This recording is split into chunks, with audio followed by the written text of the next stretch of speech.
Hi, my name is Sarah. I'm an English teacher and language anxiety coach, and in this video I'm going to talk about the 3 most common reasons or excuses that I hear for people not being able to have English lessons.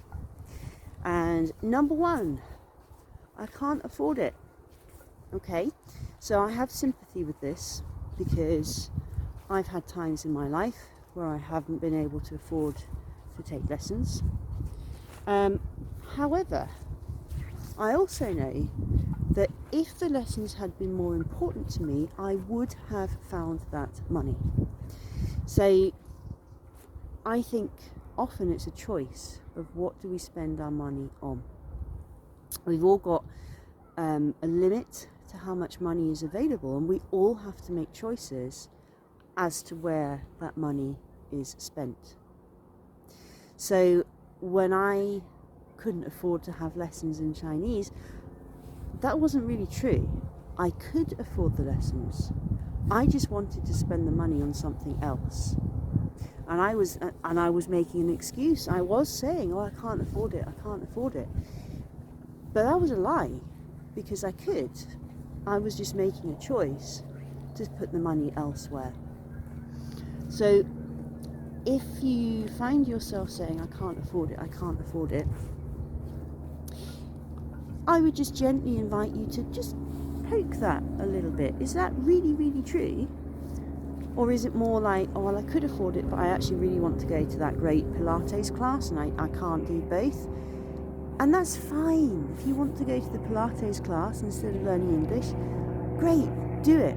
But be honest about the real reason that you are not learning English. It's because I want to go to Pilates at the moment, because I really want to get into shape. Fine.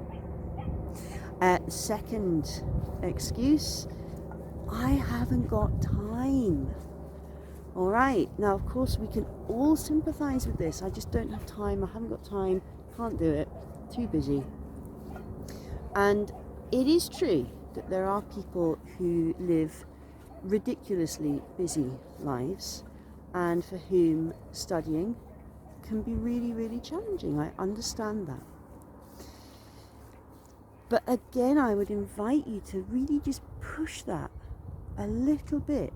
Is it really true that you have got no time to study? Or do you prefer to do other things with your time? And if so, that's fine. But again, it's about being honest with yourself. Is it really true that you have no time? Or is it actually just that you're tired and you'd rather sit down and watch something on TV after your dinner? So it's all about being honest with yourself rather than making those excuses. Okay, and then so the third excuse, this is a really dangerous one actually, and this one is, I just don't feel like it. I just don't really want to. You know what, I'm just not in the mood. I'm just not in the mood today. I'm going to go and do something else. And we have to be really careful with this, because if we keep saying to ourselves, I'm not in the mood, I don't feel like it today, how do you know you're going to feel like it tomorrow? You don't know. And it's a dangerous excuse to make, because it kind of perpetuates, that's a big word, it kind of keeps this kind of non-action cycle going. And I think it's difficult, because there are occasions where probably genuinely you're too tired and it's not a good day to sit down and study.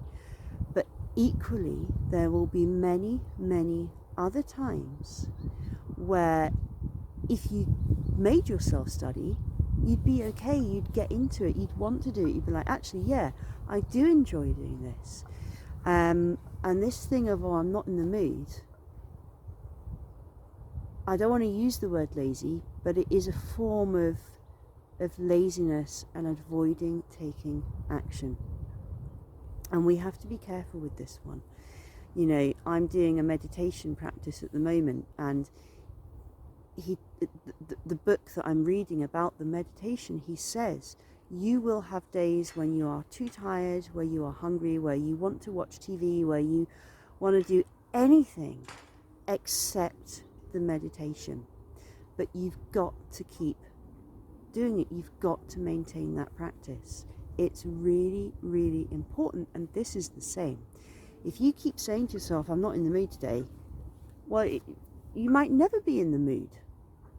And then what? And then you won't get anywhere because you were never in the mood. We create our moods, right? So being in the right mood is not a random thing that sometimes it happens and sometimes it doesn't. You create your mood. You create your motivation. You create your ability to sit down and study, regardless of how you feel. So, those 3 excuses again. Number 1, oh, I can't afford it. Really just check it. Make sure that that's actually really true for you. Is it really true? Or is it an excuse for not doing something? I haven't got time, I don't have time, I'm too busy. Again, where are you spending your time? Where, beautiful birds just flew past, sorry. Where does your time go? Are you really working all the time, or is some of it on TV, or is some of it just spent, flicking through Instagram? How much time do you spend doing that? And then the third one, I'm not in the mood, I don't want to do it today.